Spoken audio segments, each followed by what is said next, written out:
Welcome to the University of Notre Dame's London Book Club. My name's Ian Newman. I'm a professor of literature at Notre Dame. And welcome to the first lecture of the first week of London in Song. Our song for this week is a song sometimes called Sam Hall and sometimes called Jack Hall.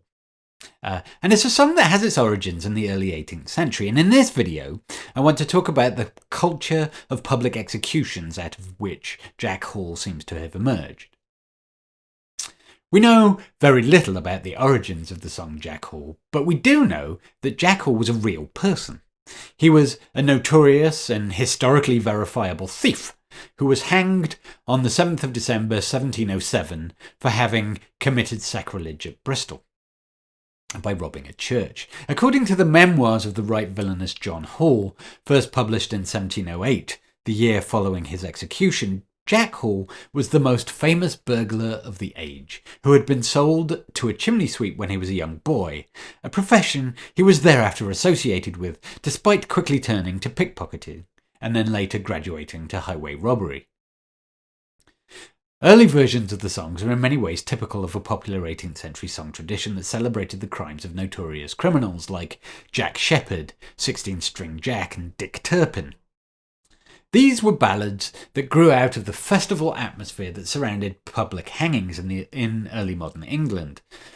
Execution days were public holidays, and the people of London would come out in their thousands to watch criminals being paraded from Newgate Jail in the east of the city, along Snow Hill, Holborn, past St Giles's Church, Oxford Street, which was then Tyburn Road, and then onto the gallows at Tyburn, modern-day Marble Arch. These holidays were initially intended as sombre occasions, designed to make an example of the felons and inspire obedience through fear. But over time, they developed into extraordinary celebrations, with the assembled crowds more on the side of the convicts than the authorities, cheering them on to face the gallows with courage. Vendors and street traders would sell their wares as the felons were pulled on a cart through the streets, creating a riotous atmosphere known as Tyburn Fair.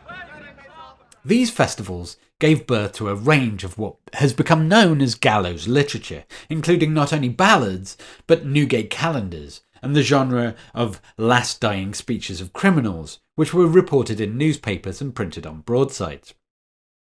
These texts often condemn the actions of notorious criminals, while simultaneously celebrating their crimes. Often, criminals became folk heroes, celebrated for their capacity to subvert the power structures of law and government.